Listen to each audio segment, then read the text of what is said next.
우리 옆에 분들과 잠깐 인사하실까요? 은혜 많이 받으십시오. 우리 잠깐 인사하겠습니다. 네, 더운 날씨 가운데도 주 앞에 예배하기 위해서 하나님 앞에 나오신 모든 분들 환영하고 축복합니다. 오늘 예배를 통하여서 우리의 심령이 온전하게 회복되어지고 우리 가운데 감사와 기쁨이 넘치는 그러한 주일 예배가 되시기를 주님의 이름으로 간절히 축원드립니다. 아멘. 우리가 교회를 다니면서 또한 예수님을 믿으면서 항상 관심을 가져야 하고요, 항상 진단을 해보아야 하는 곳이 있는데요, 그것이 무엇이냐? 바로 우리의 마음, 우리의 영입니다. 우리가 건강 체크업을 정기적으로 하는 것과 같이 우리의 영을 자꾸만 살펴보아야 돼요. 내 영혼 가운데 지금 기쁨이 있는가? 내 영혼 가운데 지금 예수를 만나고자 하는 열망과 갈망이 있는가? 자꾸만 우리의 마음과 영혼을 살펴보아야 돼요. 혹시 삶의 여러 가지 어려움과 문제 때문에 나의 마음속에 기쁨보다는 근심과 한숨이 있다면 그것은 상황의 문제가 아니에요. 내 주변에 있는 문제 때문에 그러는 것이 아니라 나의 영혼이 지금 메말라가 있기 때문에 그 속에서 근심하고 한숨 짓게 된다는 것입니다. 그렇기 때문에 우리는 날마다 우리는 다들 오랜 세월 동안 신앙생활을 해오셨기 때문에 예수 그리스도의 복음, 우리가 오늘 보는 갈라디아서 말씀, 오직 믿음으로 말미암아 살리라 라는 말씀 다들 잘 알고 있는 말씀입니다. 하지만 이 시간 오늘 예배를 통하여서 말씀들이, 즉 하나님의 말씀이 머리에만 머물러 있는 것이 아니라 예수의 그 복음이 가슴으로 내려오는 그런 귀한 시간이 되는 우리 모두가 되기를 간절히 소원합니다. 결국 우리가 믿고 바라는 것은 머리로 이해하고 이지적으로 아는 것이 아니라 그 알고 이해되는 것이 가슴으로 내려와서 믿어지는 것, 가슴으로 내려와서 사라지는 것을 바로 우리는 진짜 복음을 살아내는 사람들이다 라고 이야기할 수 있기 때문입니다. 율법이 아니라 믿음으로 산다는 것이 바로 이와 같습니다. 율법은 얼마든지 우리가 머리로 이해할 수 있고 지킬 수 있는 것, 이거는 옳은 것이고 저것은 틀린 것이다 분명하게 나누어지는 것이 바로 율법입니다. 하지만 우리가 갖는 믿음이라는 것은 무엇을 의미합니까? 내 가슴에서 정말 끓어오르는 그러한 감격함을 가지고 주를 바라보고 그 믿음을 가지고 살아가는 것, 세상 사람들이 이것이 옳다라고 모두가 이야기하더라도 하나님을 바라보는 마음속으로 그것이 진리가 아닌 것을 밝혀내는 것, 그것이 바로 믿음으로 사는 것을 의미한다는 거죠. 이렇게 머리에 머물러 있던 복음이 우리의 영혼 가운데, 가슴 가운데로 내려오는 길이 가장 먼 길입니다. 머리와 가슴 사이가 가장 먼 길이다 라고 이야기하는 것과 마찬가지죠. 그러한 먼 길을 걸어가는, 또한 머리에 있던 나의 복음에 대한 지식이 가슴으로까지 내려오는 길, 그 길을 온전하게 내려올 수 있도록 하는 삶의 여러 가지 일들이 있는데요, 가장 강력하고도 또한 하나님께서 사용하시는 방법은 바로 실패라는 겁니다. 성공을 통하여서 나의 믿음이 더 굳건해지는 경험보다는 실패를 통하여 나의 믿음이 더욱 뜨거워지는 경험들을 아마 우리 모두는 하셨을 거예요. 그렇다면 그 실패가 꼭 나에게 나쁜 것만은 아니겠죠. 실패라는 경험을 통하여서 내 머릿속에 있던, 관념 속에 있던 예수가 실제로 나타나는 것을 경험한다라는 거죠. 저의 삶을 보더라도 이와 같은 일들을 여러 번 경험하게 되었습니다. 어려운 때에, 실패한 때에, 가장 막장에 들어가 있을 때에 하나님을 더 깊이 만나고 예수의 능력을 경험하는 그러한 삶의 모습들을 기억하게 됩니다. 미국에 제가 처음 오게 되어서 다른 문화에 적응하면서, 특별하게 그때는 혼자 싱글의 삶을 살아가고 있었기 때문에 혼자서 모든 것을 해결해야 하는 그러한 상황, 처음에는 쉽지만은 않았습니다. 미국에 오기 전에는 꿈을 가지고 희망을 가지고 이 미국이라는 곳에 오게 되면 내가 이렇게도 하고 저렇게도 하며 살아가 봐야 되겠다라는 희망을 가지고 부푼 기대감을 가지고 미국에 왔지만 미국에 온 지 1년 만에 그 기대감과 그 희망은 다 고갈되고 말았습니다. 공부하는 것도 처음 마음 먹었던 만큼 예전처럼 손에 잡히지를 않았어요. 교회 사역도 내 마음이 지치게 되니까 교회 사역 역시 집중하기가 어려웠고 교회 사역이 조금은 저에게 짐처럼 다가오는 때를 그때 보내게 되었습니다. 그러면서 도망치고 싶다라는 마음이 제 마음에 들어왔죠. 모든 것 다 포기하고 한국에 돌아가는 게 나을 수도 있겠다라는 생각이 제 마음을 가득 채우게 되었습니다. 그런 마음이 커지게 되니까 자꾸만 더 마음이 미국에서 떠나고 한국으로 마음이 향하는 것을 느꼈습니다.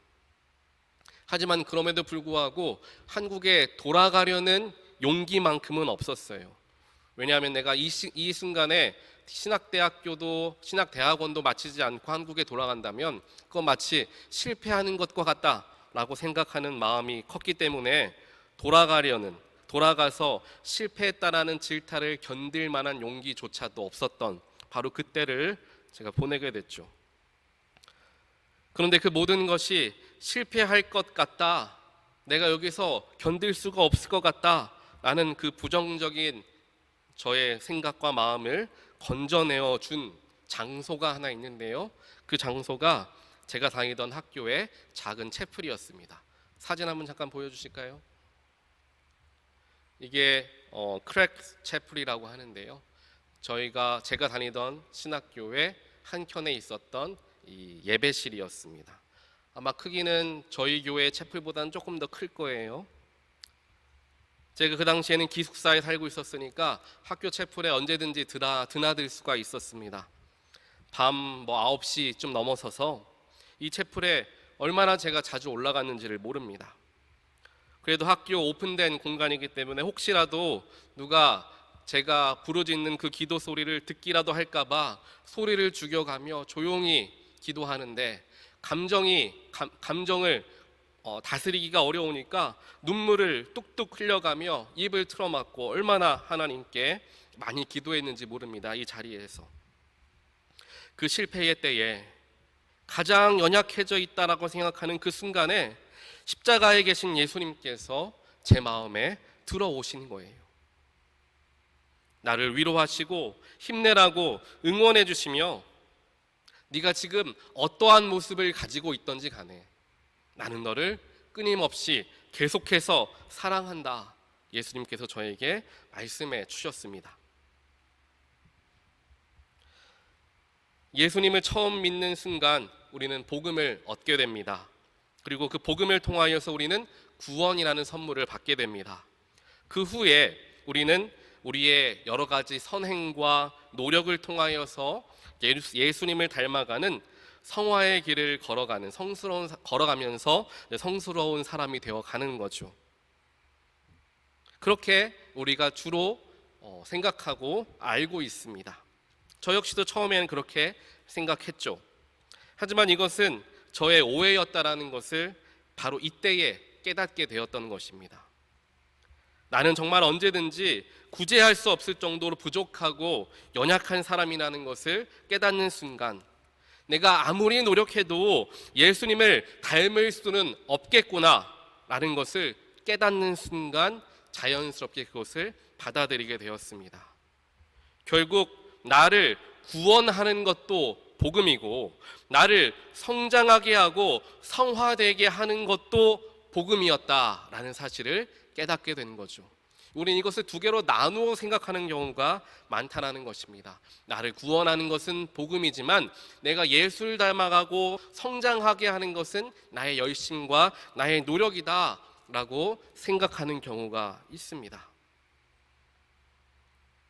하지만 내가 성장하고 성화의 길을 걸어가게 되는 방법은 내가 열심히 내 자아를 죽이는 노력을 해서 이루어지는 것이 아니라 자꾸만 나를 위해 피 흘리신 예수 십자가의 그 골고다 언덕으로 돌아갈 때 그것이 가능해지는 것입니다. 복음을 받는 그 순간 십자가의 예수를 믿는 것, 그것으로만 끝나는 것이 아니라 내가 날마다 성화되어지는 그 방법은 날마다 예수 앞에 가는 것이고, 날마다 나를 위해 죽으신 예수 십자가 앞에 서는 것, 그것이야말로 내가 진정으로 믿음이 더 굳건해지는 것, 더욱더 성화되는 길임을 우리는 기억해야 한다는 거죠.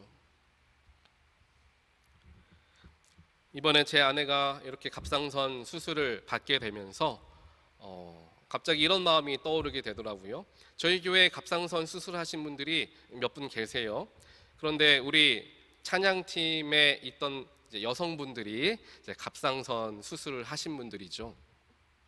그러면서 다른 하나의 여성이었던 제 아내가 이제 갑상선, 어찌 보면 갑상선 클럽에 이제 들어가게 된 거라고 생각이 들었어요. 그래서 저희 찬양팀이 얼마나 귀한지, 이분들은 다 목에 칼을 대셨던 분들이에요. 갑상선이 없는 분들이 지금 찬양하고 있는 거예요. 어찌 보면 몸에서 가장 연약한 부분을 가지고 하나님을 찬양하시는 분들이 우리 찬양팀이라는 걸 생각했을 때, 이분들이 얼마나 귀한가라는 생각을 해보게 되었습니다. 사실 수술하는 것, 우리 몸에 칼자국이 나는 거잖아요. 우리의 몸에 흔적이 남는 겁니다. 하지만 그 연약한 칼자국이 있는 그 목을 가지고 하나님을 찬양하는 데 사용한다. 그것이야말로 진짜 십자가의 흔적이 아니면 무엇일까라는 생각을 해보게 되면서, 오히려 어려움의 때에, 오히려 연약해져 있는 때에 우리의 믿음이 더욱 굳건해지고, 그것을 통하여 오히려 하나님께 영광 돌리는 귀한 자리에까지 나아가게 된다. 그것이 진짜 예수 믿는 사람이 누리는 축복이다라는 것을 믿으시는 모든 분들 되시기를 주님의 이름으로 간절히 축원드립니다. 세상에 세상적인 축복과 은혜를 받고 살아가는 사람들 너무나 많이 있습니다. 하지만 그것이 우리를 온전한 믿음의 길로 이끌지는 못합니다. 세상적인 축복이 아니라 내가 비록 실패하였고, 내가 비록 부족하고 연약하지만 그런 연약한 나를 구원하여 주신 예수 그리스도에 감격하여 주 앞에 나아올 때, 그 사람의 마음속에 진정한 믿음의 발자취가, 진정한 믿음이 그 속에서 나타나게 되어진다라는 거죠. 이러한 깨달음을 얻고 난 후에 제 스스로가 생각했죠. 내가 수고하고 노력한다고 공부를 잘하게 되거나 나에게 맡겨진 사역을 잘하게 되거나 이러한 것이 아니라, 지금까지도 내 마음에 공허한 마음, 내가 지금 실수하고 있나, 내가 지금 내 영에 어떠한 문제가, 빨간불이 켜져 있나 라는 생각이 들 때마다 십자가 앞으로 나아가는 것이 가장 중요한 것이고, 그래야 나의 삶도, 나의 삶의 자리도 잘 될 것임을 하나님께서는 깨닫게 해주셨습니다. 이번에 제가 화요일부터 목요일까지 세미나를 다녀왔는데요, 그 세미나에서 가장 감명 깊게 본 그림이 바로 이 십자가 그림인데요. 잠깐 한번 보여주시겠습니까? 이 십자가 그림을 보시면요, 제가 지금 여기는 준비하지 못했는데, 이 십자가 그림을 보시면은 하나님을 믿는 사람들이, 즉 그리스도인들이 어떻게 살아가야 하는가에 대한 방법이 저기에 기록이 되어 있어요. 오른쪽에 보시면은 fill up이라고 쓰여 있고요. 십자가 오른편에 보시면요, fill up이라고 써 있고, 왼편에 보시면은 pour out이라고 써 있죠. 위를 보시면은 love God이라고 써 있고요. 밑을 보시면 love others가 써 있습니다. 즉 love God과 fill up이 연결되어지는 부분에 뭐가 있죠? worship이 있죠. 예배를 통하여서 하나님을 살아가는 마음이 우리 가운데 채워진다는 거예요. 그 다음에 그 채워진 마음을 가지고 fill up이 되어서 십자가 아래를 향하여서, 즉 love others로 넘어가면서 이제 그 속에서 선행이 일어나는 거죠.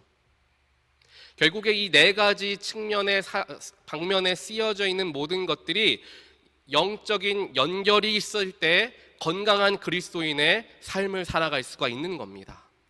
선행만 집중한다고 하나님 잘 믿는 사람이라 이야기할 수 없죠. 언제든지 고갈될 수 있습니다. 채워짐이 없으면 고갈될 수 있습니다. 또한 그와는 반대로 아무리 예배를 통하여 채워진다 하더라도 우리가 그걸 가지고 전하지 않으면, 그걸 쏟아내지 않으면 그 속에서 상할 수밖에 없다는 거죠. 즉 채워짐과 쏟아냄이 항상 연결되어져 있어야 하고, 하나님을 사랑하는 것과 이웃을 사랑하는 것이 항상 연결이 되어져 있어야 건강한 그리스도인으로서 살아갈 수가 있게 된다는 것입니다. 어느 쪽에나 치우치지 않는 것, 그것이야말로 십자가다라는 거예요. 결국 중심은 십자가의 복음이 되어야 한다는 것입니다. 예배를 드리는 것도, 교회 사역을 감당하는 것도, 내 이웃을 사랑하고 그들을 섬기는 그 모든 것도 결국 십자가를 위한 것, 예수의 사랑 때문에 하는 것임을 우리는 늘 기억할 수 있어야 한다는 거죠. 오늘 우리가 함께 보는 갈라디아서 3장에서 우리는 복음은 머리로 믿는 것이 아니라 가슴으로 믿어야 한다라는 것을 바울은 목이 터져라 이야기하고 있습니다. 오늘 말씀 1절에서 이야기하기를, 1절에서부터 이야기하죠. 예수 그리스도께서 십자가에 못 박히신 모습이 여러분의 눈앞에 선하네 라고 이야기해요. 바울은 믿음을 잃어가는 갈라디아 교인들에게 예수 십자가의 희생의 순간을 기억하라 이야기합니다.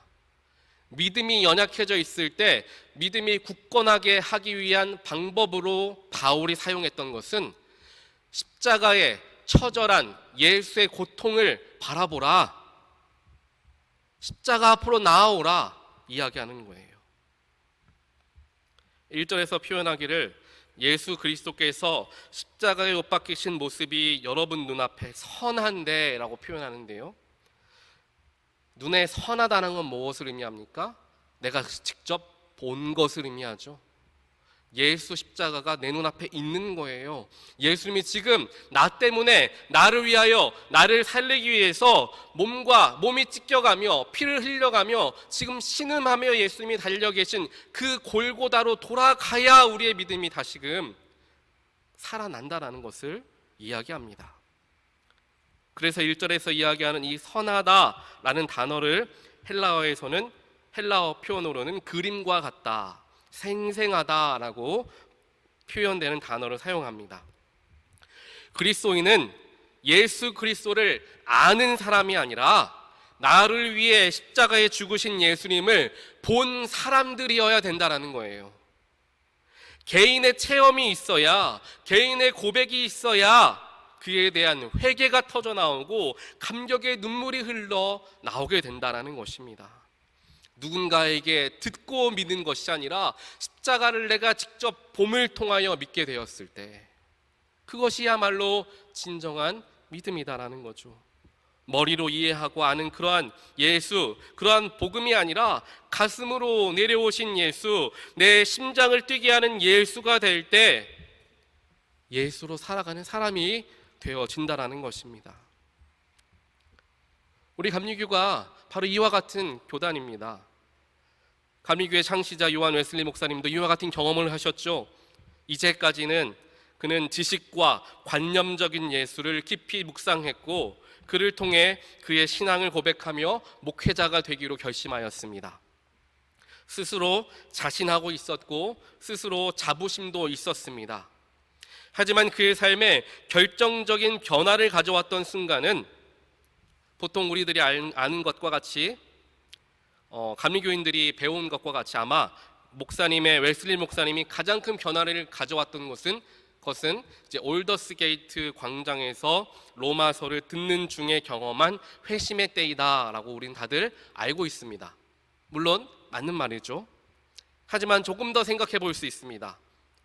만약 웨슬리 목사님이 평상시와 같은 때였다라고 한다면 그 올더스 게이트 광장에서의 로마서를 듣는 그때에 마음의 변화가 왔을까라는 거예요. 그렇다면 왜 목사님은 그때에 회심을 경험하게 되었을까? 그때의 목사님의 심령은 어떠했을까를 생각해 볼 수 있겠죠. 그 회심을 가져온 결국 가장 중요한 순간은 어떤 때였냐? 바로 웨슬리 목사님께서 미국 조지아 선교회에서 철저하게 실패했던 경험을 가지고 있었기 때문에 그 회심이 있을 수 있었다라는 것입니다. 이 웨슬리 목사님이 조지아 선교회에서 얼마나 처참하게 실패했는지 그의 생애를 보면 우리는 금방 알 수가 있습니다. 그냥 단순하게 선교를 하러 갔다가 사람들 많이 전도하지 못하고 돌아왔다, 그래서 실패했다, 이 정도 수준이 아니었어요.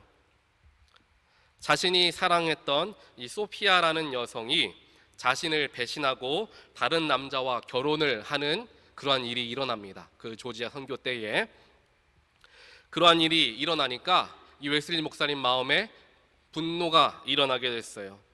주일 예배에 참여했던 이 소피아라는 여성에게 성만찬을 주지를 않은 거죠. 다른 사람들에게는 다 줬는데 그 여인, 나를 배신한 그 여인에게만큼은 성찬을 주지를 않았습니다. 정말 이해할 수 없는 어려운 복수를 하고 말았죠. 그 일 때문에 그 당시 소피아의 아버지가 당시 조지아주의 식민지를 관할하던 그 지사였는데 그에게 쫓겨나다시피 하면서 이제 미국을 떠나 영국으로 돌아왔죠. 누구에게도 말하기 부끄러울 정도의 실패를 경험합니다. 돌아오는 길에 아마 웨슬리 목사님은 수없이 자책하고 또 자책했을 것입니다. 내가 얼마나 연약한 사람이었나. 나는 나름 공부도 열심히 잘했고 목회자 가정에서 태어나서 신앙교육도 잘 받아왔고 지금까지 이렇게 믿음 좋다라는 소리를 들으며 똑똑하다라는 소리를 들으며 살아왔는데 알고 봤더니 나는 정말 보잘것없는, 정말 부족한 사람이었구나, 철저하게 그 자리에서 깨달았다라는 것입니다. 그 번뇌의 때에, 그 가장 연약해져 있을 바로 그 실패의 때에 그의 머리와 관념에만 머물러 있던 예수님이 그의 가슴으로 내려오기 시작하셨고 그를 통하여 올더스 게이트에서 선포되어지는 하나님 말씀을 통하여 가슴이 뜨거워지는 회심이 되었던 것입니다. 더 이상 예수를 아는 사람으로서만 살아가서는 안 됩니다. 우리는 예수를 직접 눈으로 본 사람, 예수와 함께하는 사람이 되어야 한다는 거죠. 그것이야말로 진짜 그리스도인이고 그 믿음이야말로 진정한 믿음이 되어지는 것입니다. 우리가 평생을 신앙생활하고 예수를 믿고 살아가는데 그 예수가 평생에 걸친 나의 경험 속에, 나의 머릿속에 막연하게 주어져 있는 예수가 아니라 내 마음을 뜨겁게 하고 내 마음을 다시금 뛰게 하고 주님을 더 사랑해야 되겠다 다짐하게 하는 그러한 믿음이 되는 것이 우리에게 분명히 필요할 것이다 라는 생각을 하게 됩니다. 하나님께서 우리 모두에게 그 기회를 허락해 주셨습니다. 바로 이번 가을 영성 부흥회가 그 자리가 되기를 정말 간절히 소원합니다. 잠들어 있던 우리 영혼을 깨우는 시간, 우리 마음 가운데 다시금 불을 지피는 시간, 내가 다시금 하나님을 위해서, 나를 위해 죽으신 예수를 위해서 나의 마음을 정말 드려야 되겠다라는 다짐과 작정함이 있는 자리가 바로 그러한 부흥회가 되기를 주님의 이름으로 간절히 축원드립니다. 웨슬리 목사님이 올더스 게이트에서 회심했던 그때에 뭔가 유명했던 정말 놀라운 기적이 일어나고 정말 유명한 목사님이 말씀을 선포했기 때문에 회심한 게 아니에요. 그의 마음 가운데 갈급함이 있으니까, 내가 이렇게 연약한 사람이구나라는 자책함이 있으니까 예수님이 만나주셨다라는 겁니다. 결국 이번 가을 부흥회에 은혜를 받느냐 못 받느냐의 차이는 내가 그러한 은혜를 받기 위한 갈망이 있느냐, 열망이 있느냐에 따라 달라질 수밖에 없다라는 것 우리가 함께 기억하시면서 이번 부흥회는 정말 사모하는 마음으로 기도로 준비하시게 되는 우리 온 교회가 되기를 간절히 소원합니다.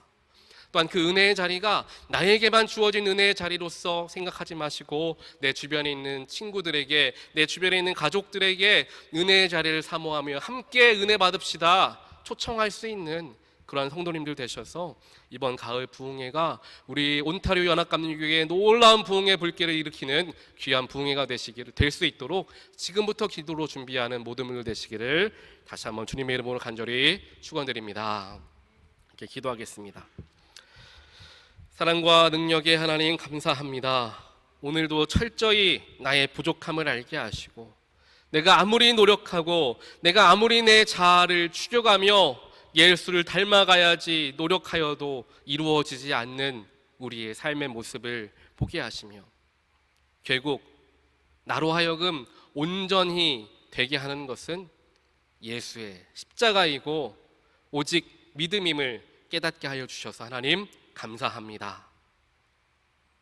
우리 마음속에 주님을 향한 정말 간절한 마음이 있게 되기를 소원합니다.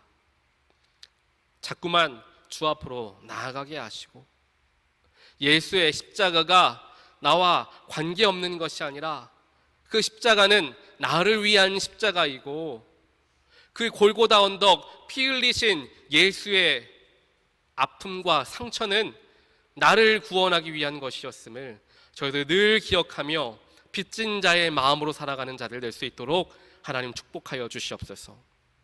그래서 우리 온타리오 교회가 그러한 믿음을 가지고 그러한 마음을 가지고 주님을 더욱더 사랑하며 이웃을 사랑하며 그 모든 것을 연결하며 살아가고자 노력할 때에 우리 교회가 주님 보시기에 기쁨이 되는 교회, 정말 영적으로 뜨거운 교회, 살아있는 교회가 될 줄 믿습니다. 우리 이 자리에 모인 성도님 한 분 한 분 주님께서 붙들어 주시고 오늘 이 시간 그들의 마음 가운데 임하여 주시어서 우리 마음속에 다시금 뜨거운 주님을 향한 열정이 살아나는 자들 되게 하여 주시옵소서. 이 모든 말씀 예수 그리스도 이름으로 간절히 기도드리옵나이다. 아멘.